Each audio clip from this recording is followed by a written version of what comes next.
Welcome to the Assembly of Silence Radio Hour.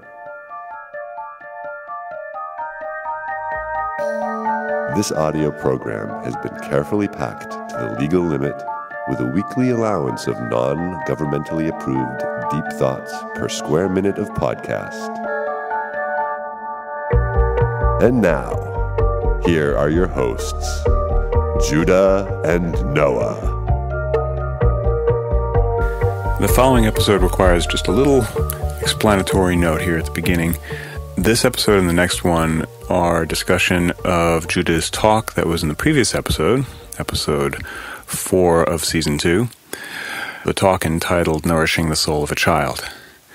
But we had recorded an episode prior to these two, which are the discussion about that talk, and in that episode we discussed some of the epic texts from, in particular, the Hindu tradition that Judah's been immersing himself in.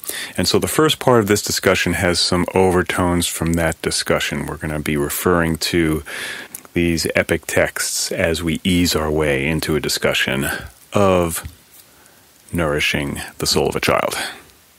Enjoy. So, last week, we weren't here. No, we weren't, were we? Life happens. But we had a treat. We listened to one of your recent talks, and I thought it was really interesting, and thought that maybe we would spend a few minutes at least talking about it. Sweet. There's a lot to unpack there. It was quite a dense talk, I believe. Well, you have Steiner as your source, so density is part of the picture. I think you had mentioned at some point during the talk that those who have also tried to read Steiner will have gotten to the point where they're reading the same passage over and over going, what the hell is he trying to say here? Yes. And that you'll spend countless hours on one passage trying to decode it, which is why I don't read Steiner. Which is why I do read Steiner. So that fits in perfectly with your Mahabharata. Yes. You clearly have a penchant for the long, dense textual experiences, whereas I'm one for the pithy, Taoist witticisms and one-liners. I like one-liners. You like one-liners? Just give it to me in a single paragraph at most. Yeah, that's why you love the Tao, isn't it? Yeah. That Jing is about as succinct as it gets. It's amazing, isn't it? Yeah, really. So, but, both of those are great. The thing that's really nice about these long textual passages is you have an opportunity to ruminate with the transmission. Yes. You can do that with the single passages, but it's a different type of rumination. It's more meditative. You take it more interior Yeah. and work it inside of yourself. And in this, you're kind of able to, you're basking in this continual stream of narrative. Exactly. You're getting the imprint of a story. Mm-hmm. So you actually, I find myself, I enter into the story. Yeah, it's fascinating because, the other thing that's wonderful about it is that you get to understand a cultural tradition. Yes. So you have a history and a whole civilization that you then have a familiarity with. With Taoism, it's way more obscure. You don't have that same sense of familiar. You get familiar with some ideas and a certain sense of style, but it's not like all of a sudden you know all the names of the historical players and the different kings and the different characters and what happened and all that kind of thing. Right. The question, of course, is whether or not any of that happened. But in a certain sense, it doesn't matter because this is poetry and it happens on some elemental level, which is what we were talking about. We were talking about it in the next podcast. That's right. Yeah. We have We're playing a little time trick on you there. We're time traveling. Yeah. In this particular episode. But I was just going to say something. I totally forgot what it was I was going to say. What did you just say? Something about we were talking about it in the next podcast. No, the thing about the underlying essential dynamic that's happening between the characters is a truth, irrespective of whether or not the historical figures were engaged in these. Obviously there are some things in these long epics that stretch credulity in terms of happening in the material world. Yes. So, and we don't know what. Yeah. We have no idea, right? Right. So when I read the Ramayana and I'm reading the Mahabharata, I was reading it from the perspective that these are true stories. Right. Like, that's the perspective I'm going in, and I tell other people, like, read this as if it really happened. Like, remove all doubt and just allow yourself to believe in something like this, to really receive it. And what's fascinating, though, is that when they are both, I mean, these are capsules, like, of history. Like, there is lineages that are passed down. The amount of names that are used is phenomenal through both stories. And same names, like there's certain gurus, certain rishis, certain spiritual people who like show up in both stories in the Upanishads. So it's like, there's something about like... Clearly, they were working with the same material, and there are some linchpins that kind of hold the historical narrative together. Yeah. And you could say the same is true of the Bible, right? You have your genealogies and long lists of names and relations and histories and battles and all of that kind of thing. But we also see that there are some serious problems that arise when people take it too literally. Right. And so I am someone who would prefer to focus on the underlying essential kind of spiritual patterning that's happening and be a little bit less convinced about the historical information. Right. Or think of the historical information as being used as a way of describing patterning. Right. Or that these are actually inner experiences we all go through in the journey of spiritual development, that we are waging these wars within ourselves. Yeah, that's interesting, because even within Taoism, you hear things along those lines. There's a passage in Understanding Reality, Changpo Chuan, that talks about once the reconciliation between the opposites has been achieved, then it's time to go to war. It's not entirely true to say that all the Taoist texts avoid this kind of historical reference thing. There are a number of them that do. But some of the key ones, like the Tao Te Ching and Changpo Chuan, are very elegant and very sparing. So I guess for someone like me, that has a lot more resonance, because I get easily confused when there's a lot of names. No, well, it's almost impossible. Like, I have a hard time even with like reading a play or something like that, where there's a bunch of characters, or even sometimes following a movie. It's like, if people don't really look totally different in there, and I'm not like slowly introduced to the characters, if there's more than like 4 or 5 characters I have to keep track of, forget it. I'm like lost. I'm like, which guy is that? Who's, I have to watch it like 5 or 6 times before I can figure out what's going on. But we're running the risk of getting sideswiped and not. I'm going to try and figure out a way of getting back to how do we segue into that? Well, I'm just going to basically cram it to where it needs to go. I'm going to use brute force. So the basic structure of the talk, if I understood correctly, was talking about the different forms of nourishment.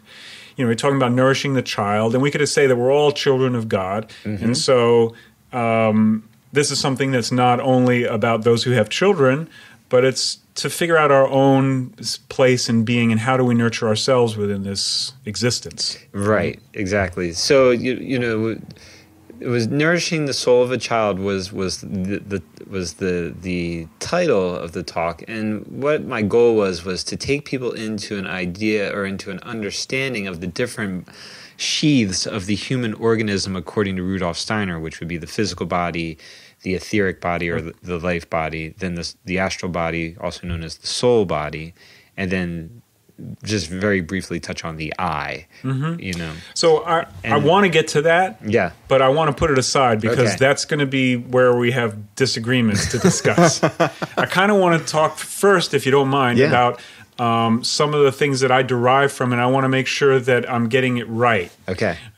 So in terms of the overall picture of nourishment, right? You're identifying basically four realms within which we are operating to nourish. And the first one you identify, I would probably characterize as something like imitation or mirroring. Is that right? So that I don't know if that would be a form of, well, I guess that could be that would be a form of nourishment right? In a sense, because I think what my premise is that we're talking about when I got to how to nourish the soul of a child, and I think I made the quote, Rudolf Steiner said that to educate a child is to educate yourself. And the reason is because a child has a deep desire and need to imitate. Right. And imitation began with cellular replication. That's right. But we just have to make one quick note there, though. If you're saying to educate a child is to educate yourself, this use of the word self there is one of those confusing moments, right? Mm-hmm. So most people hear that and think individual self. Mm-hmm. But that's not necessarily what we're talking about.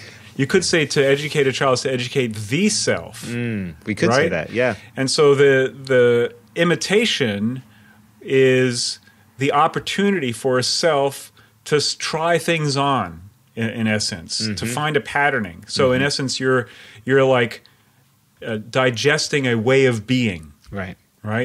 And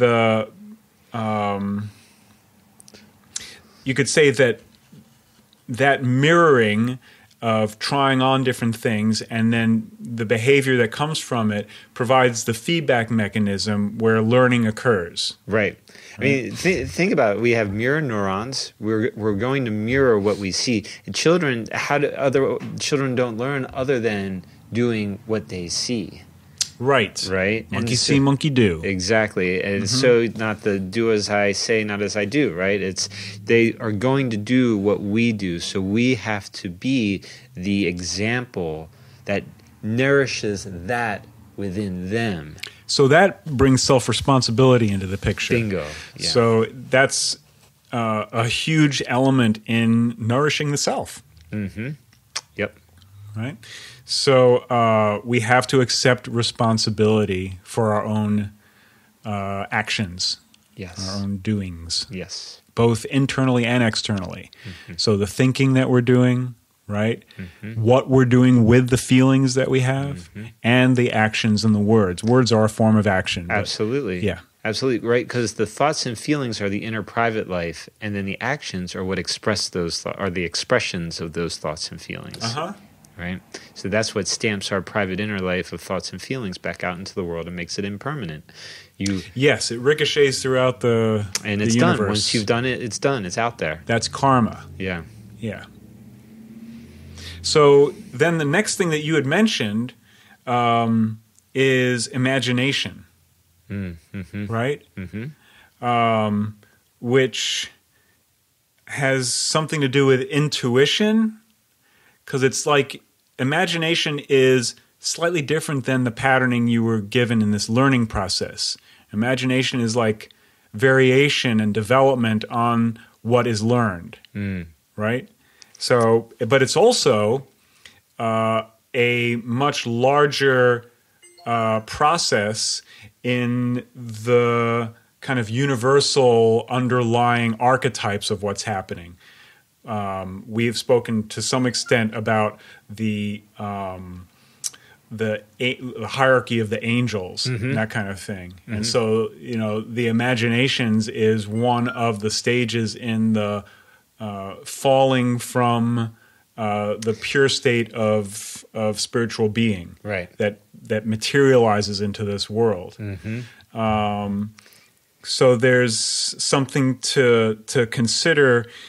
That the developmental process that we're undergoing in our learning and nourishing ourselves, which is the same thing, right? A big part. And I really like the fact that you started the whole nourishing side of things not talking about food, that like the focus of your nourishing in the talk was initially about these spiritual issues, and then later on you went to talk about food, which is also important, of course, but it's great that, because quite often people will talk about the food aspect of it first and then sort of tag on a little bit about what's happening inside of the mind and the emotional centers. So you said that we're the ones creating meaning. Yes. We're the meaning givers. Right. And so intuition is, tuition is like learning, right? You pay tuition fees, right, in order to learn. And of course, intuition is learning inside yourself, right? I think a lot of people will associate the word intuition with like a gut feeling. I'm just going to go, it's almost like shooting from the hip, you know? But I don't think that's really what intuition is. I call that instinct. I think instinct is the gut feeling. And I think intuition is a higher form of thinking. I think it comes from the heart, personally. I think intuition comes from the heart. I don't think it can come just from the heart. Not just from the heart. It's the heart-mind, once again. Yeah. The head is a spiritual organ. It's what receives, ideas and concepts and flashes. The flash comes through the head, doesn't it? When you have that intuitive insight, it's like that lightning flash. Right. So so imaginative thinking or imagination, it allows us to, if we can cultivate imaginative thinking, which is what I was talking about, is we can we're not stuck to logic. We can allow ourselves to tap into, you can look at imagination as spiritual seeing, perhaps. Yeah. Right? And then there comes inspiration, if we can, yes, which is like spiritual listening. Yes. And then from inspiration comes intuition. I like that because, then it's not just something that's made up in your head or made up in your feeling. Right. It's a lightning flash. It's a lightning flash that is adhering to a spiritual message, some other thing that you received because of your willingness to listen. Right. And that informs the patterning of what you're going to do. I think that's a really great way of describing that inner mechanism because it's something that is so easily misunderstood. Right. When you say the word intuition, it often can be misleading. And with children, specifically with imagination, when you're looking at little kids, like up to the age of 7, I mean, if you just observe them, they live in the imaginal realm. Right. You made some great examples of that. Like when I watched my kids at those ages, when my boys were playing pirate, they were the pirate. Right. Like if I called one of them by their name and that wasn't their name in the game in what they were playing, no, they were like, no, Dad, I am, I'm Captain Jack Sparrow. Like that's who I am right now. You need to call me that. Yep. Same with my daughter when she was like Princess, whoever she wanted to be. That was her. Always a princess? Yeah. Well, no. She was mainly a dog most of the time. Really? She played puppy all the time. But like you couldn't convince her she wasn't. Because in her, at that age, at that young age, they're absorbed in the realm of imagination. So they are everything. Well, they're in it all. They're in it. They're just like, they can be the tree if they want to be the tree. They can be, a fairy if they want to be a fairy. They just. Yeah, but a lot of that is because they've been given an environment within which they're given that freedom. Yes. And of course, there are a lot of children who are not given that environment. Yes. So if we're going to talk about childhood in general, like as a phenomena within the human species or even in other species, I'm not entirely sure how much that imaginative aspect of things plays itself out. Or maybe it's just that it's less like cultivated, like maybe there's an element of that happens at a certain moment, but maybe there's less time to do it in, something like that. I don't know. It's hard to say. I think every kid just lives in imagination. I mean, that is part of the natural human development. Yeah, I think that probably the imagination is the development of the sense of personal understanding of what you're learning. Right. Because you don't know what you're learning when you're learning it. Particularly like the first things you're learning, it's like, what is that? It really is just imitation, right? It's imitation. So exactly. You imitate a bunch of different things which turn out to be sort of skills, like holding a fork or something like that, you know? Yeah. And then like maybe you figure out that getting it into your mouth is one way to get that stuff, you know, without someone. And that's what everyone else seems to do. Everyone else is doing it, right? Right? Yeah. So, but the significance of it is a long time coming, right? Like when to use the soup spoon, you know, is like versus the fork. Another level of detail that really only starts to make sense when, you know, the question of the impression one is making during dinner parties becomes an issue. And, you know, if you're lucky, it never becomes an issue. But you can go there, and there's a whole realm of meaning that can be associated with things. And probably the imagination is the first attempts to make connections and kind of figure out how all these things get put together. So when we say that it's real in the sense that that's the world that you're experiencing. But it's also very fluid. So it's not real in the sense of the eternal. It's not real in the sense of something that's necessarily accurate or reliable, but it's real experientially. Right. And if you look at those first 7 years, that's really when humans are accruing the majority of their skills to be human, right? How to walk, how to talk, how to feed themselves, right? So these are all imitations that build up, you know, their ability to be normal human beings. And then after about the age of 7, once all that's built in, once all that's imprinted, those neural networks that created that start to just burn off, because now it's like all muscle memory, right? Like if you had to think about, like when you look at a young child using a fork to feed themselves, if you had to like put that amount of mental effort into it just to eat every day, I mean, you couldn't do it, right? So you burn off, like I think some upwards of like 80% of what you form after the age of 7. It's interesting. Yeah. So there's that patterning that comes about as a result of the imitation mirroring process. And then there are the various relationships that are worked out in the imagination, which can also become these kind of patternings, which is one of the things you talk about next, which is rhythm and periodicity, kind of like a cyclical thing that allows you to establish these patterns of behavior, basically, right? And patterns of thinking. Right. And rhythm, feeling, and the relationship between all of them. Right, because we are rhythmical beings on a rhythmical planet in a rhythmical cosmos. And we are rhythmical at our core, to the point where we have genes that are called clock genes that are involved with our rhythms.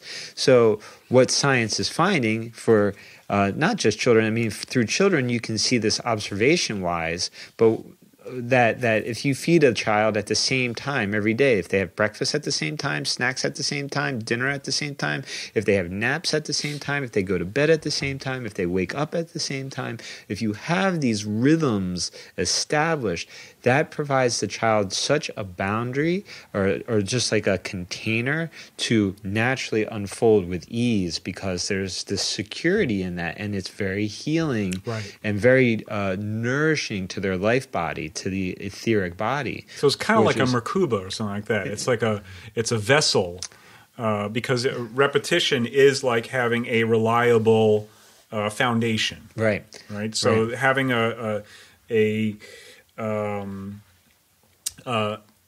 something which will provide a consistent support. Yeah. Another thing that you said is that the universe is made up of repeating self-organizing systems. Yes. It's holographic. There's a number of words in here that are really important. So we're talking about all of creation having these repeating, so the cyclical thing happening, self-organizing. Now, when people say self-organizing, they think, oh, well, self, but if you think of it in the terms of the self, right, the I, then we're talking about nodes of consciousness throughout all of creation. Each one of them, in order to organize their surroundings, is in relation with a bunch of other self-organizing entities, right? So we are a body, and this is going to be the basis of one of my objections to Steiner. We are a body that consists of a bunch of cells, and each cell is essentially its own self-organizing system that repeats its process. It has a cellular metabolism, right? And division. And division. And so my thesis is that that is the overall pattern. So we have now within a cell a bunch of molecules, and each of those molecules are self-organizing systems, right? That the cell is organizing. So the cell is a single consciousness which has a multiplicity of molecules, and each of those molecules are self-organizing systems, and those are comprised of atoms, which are also self-organizing systems. Self in the sense of a consciousness. That's how I think of it, right? And you could say, well, atoms are comprised of particles, which are also self-organizing systems in some way or another. So zooming back out, if we are a consciousness that is organizing all of these cells in various ways, there might be another layer between those two, because the organs are kind of separate consciousnesses as well, right? So part of the way that I see evolutionary development is that we had a period where cells were collecting together into organisms, and they would have sort of like a simple organizational function. And then you had these variety of different organizational units that were doing different things, and they would come into contact with each other and develop symbiotic relationships, which eventually over the course of the time became the organs within another body. So you get a network kind of connectivity between individual conscious entities, and eventually the network establishes itself as the consciousness. It becomes coherent. Yeah, it becomes the kind of central organizing consciousness of a bunch of other conscious entities. Yeah, they all kind of start to sync up for the sake of the greater. Right. The thing that I was thinking about when you were talking about that was one of the things that we had discussed briefly in one of the previous episodes about what it means to be healthy in an unhealthy world. So it's like we're talking about some of the underlying mechanisms for health, really. And it has to do with the way that a individual self can develop itself to its full potential through the utilization of its perceptual facilities in relationship with whoever cares for it, the tending consciousness, the parents, And of course, that it's basically the same type of thing, whether it's food or the information or the emotional or the sense experience. Yeah, the sense experience and the imaginative connections that start to take place. And then these patterns start to form, these rhythmic or cyclical types or of habits. Habits, right.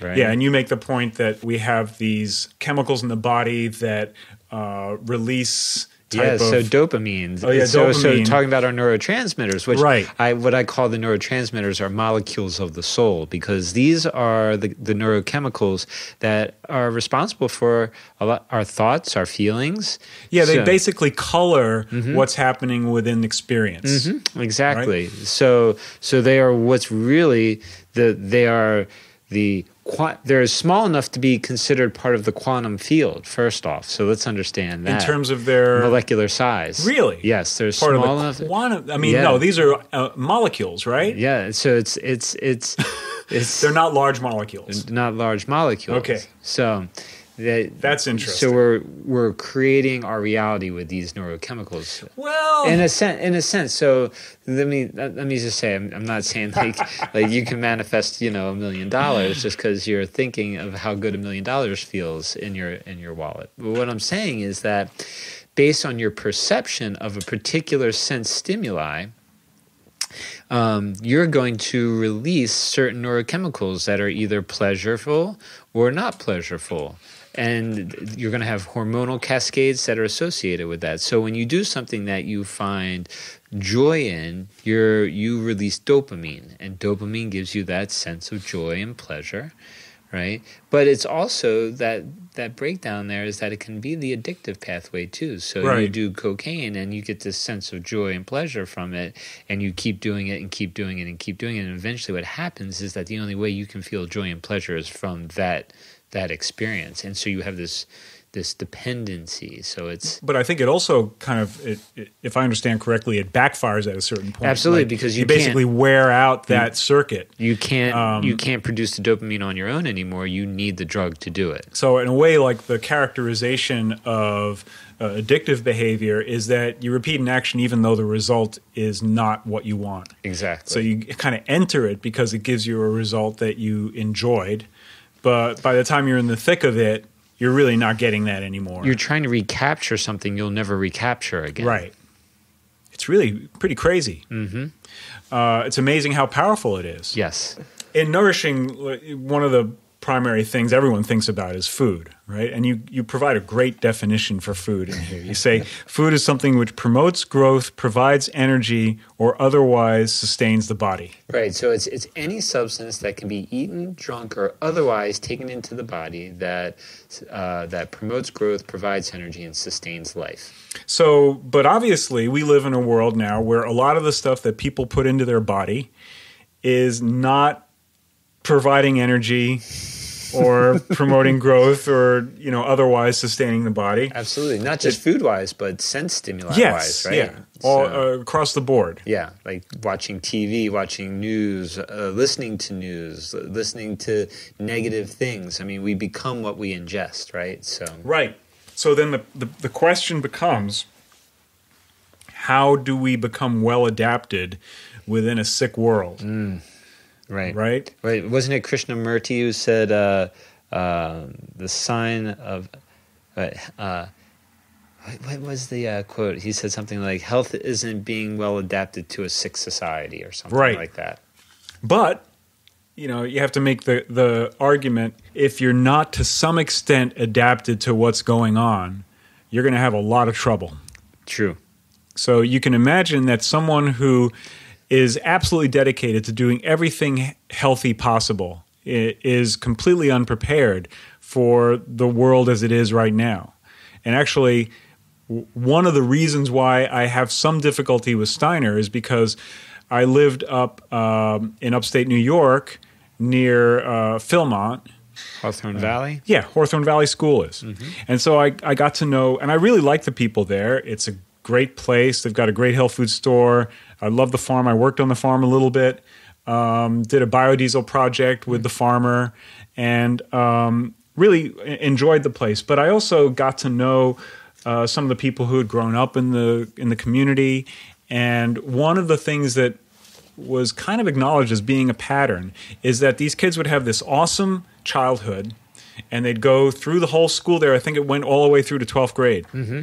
And then they would hit like normal society, and they would just go out on the skids. They would just freak out. They didn't know how to deal with how fucked up everything is. So it's like, on one level, it's not a criticism of Steiner. It's, more a criticism of where our society is at right now. But on another level, it's like, okay, well, this is the world that we're in. And it's like there are these transitionary moments that occur in all biological, evolutionary changes, mm-hmm. where the way that things were done for a certain period of time is no longer accessible, and so things are shifting to some other kind of mode, Mm-hmm.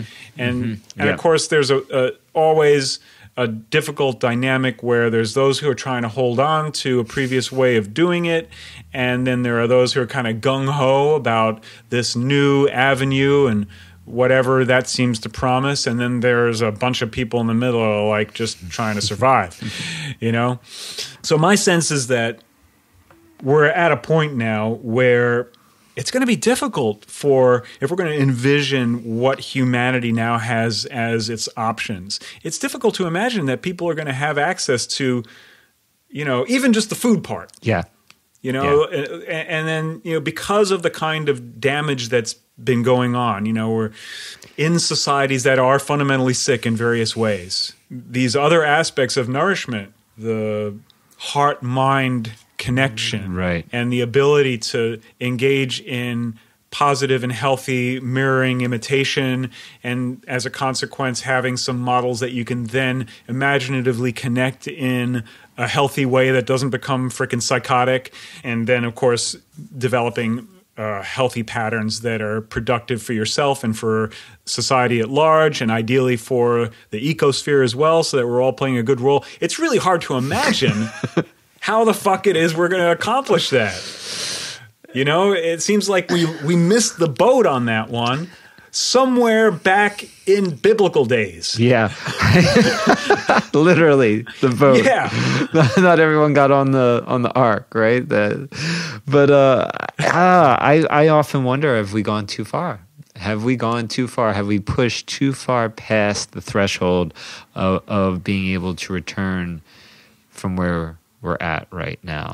Well, we were speaking the other. Yeah, go ahead. Sorry. No, and there's part of me that just says it's fated that we're just going to play this thing out, and we're just crashing and burning the whole thing, Kali Yuga style. Yeah, I think we had talked before. It's like, how do you buck the Yuga trend that you're living within? It's like somehow we're just going to make an exception for ourselves here within the, it's like that's just kind of continuing the American exceptionalism problem that is that was part of the reason why we're in this situation to begin with. But globally we have this situation going that goes beyond like just the Western world. Right. This is where I think like the most that we can do is our own work.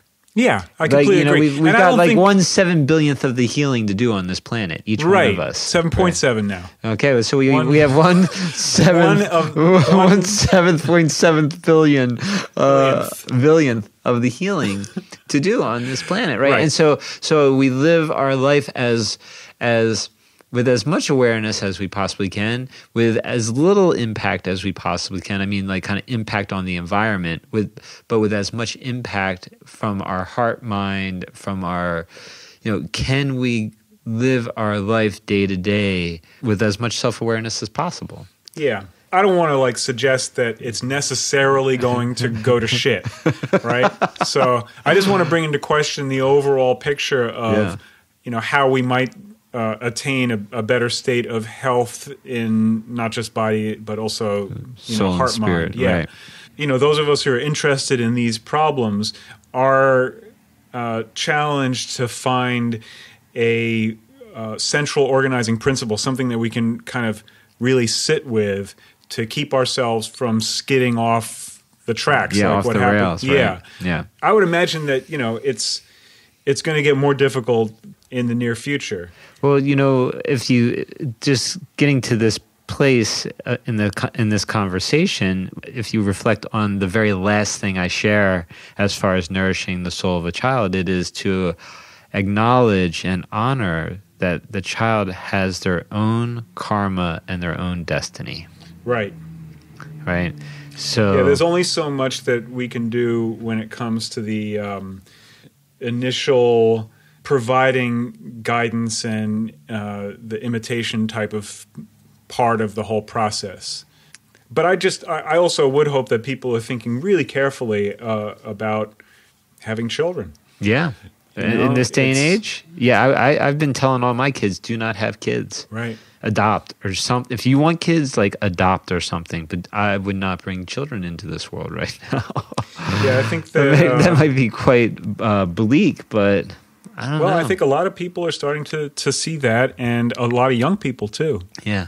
And yet there's also like a need for like good stock coming into the world, good genes, healthy, vibrant, like clearly, good genes coming into the world. Just because we said it, not everyone's going to stop having kids. No, this is true. And I would imagine Don't listen to us ever. I imagine that there are some people who are going to do it no matter what. Like, good catch there. Thanks.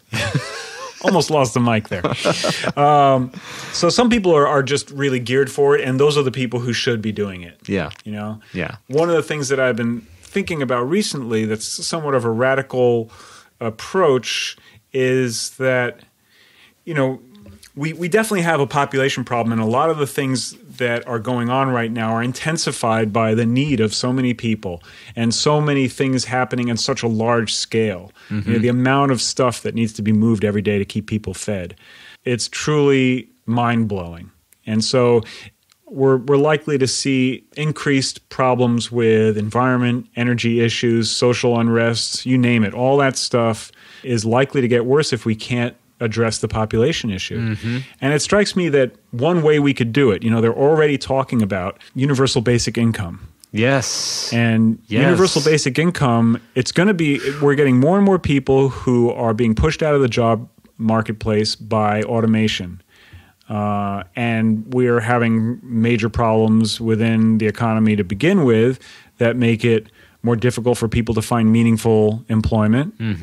So how many people would be happy to retire their reproductive capability for guaranteed basic income for the rest of their life? You know, it's like we could really, I bet there are a lot of people who would be like, sure, no problem. That would be great. It's you know, and I know that there's a lot of people who have a lot of problems with that, but at some point or another, we're going to have to address this problem. You just threw the grenade into like the center of the conversation. I know, man. not only because we're already 40 minutes in and we haven't even covered half of what I wanted to talk about in your talk, but because it's a heavy topic to talk about. Yeah, it seems like this is something that has to be at least discussed and considered, because the other options are just so much worse. Yeah. You know, and obviously something like this would have to be completely voluntary. And, you know, I'm sure that whatever mechanism it is that implemented it would screw it up. But on a certain level, it's pretty simple, and it would, if there were enough participants, address really the root of the problem. So what do you think?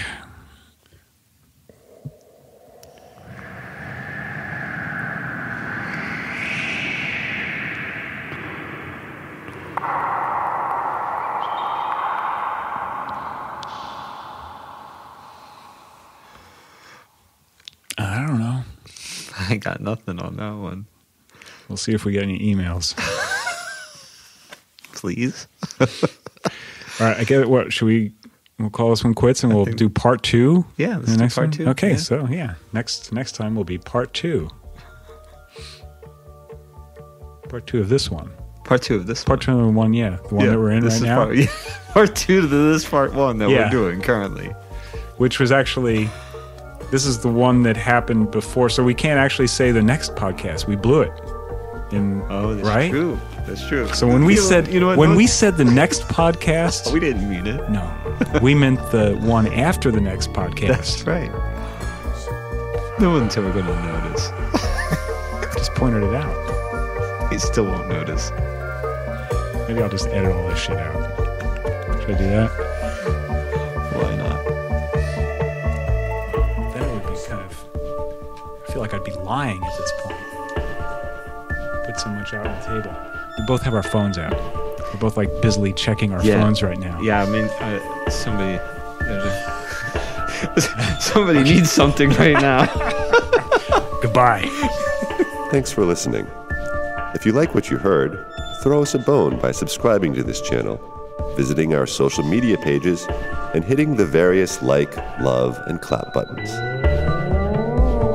We welcome all comments, criticisms, and random thoughts. Our email is silentassembly@protonmail.com. And if you want to be an angel, we have a Patreon page at patreon.com/silentassembly. We look forward to serving you again soon. In the meantime, remember, turn that thing over a few times before you pick it up and take it home.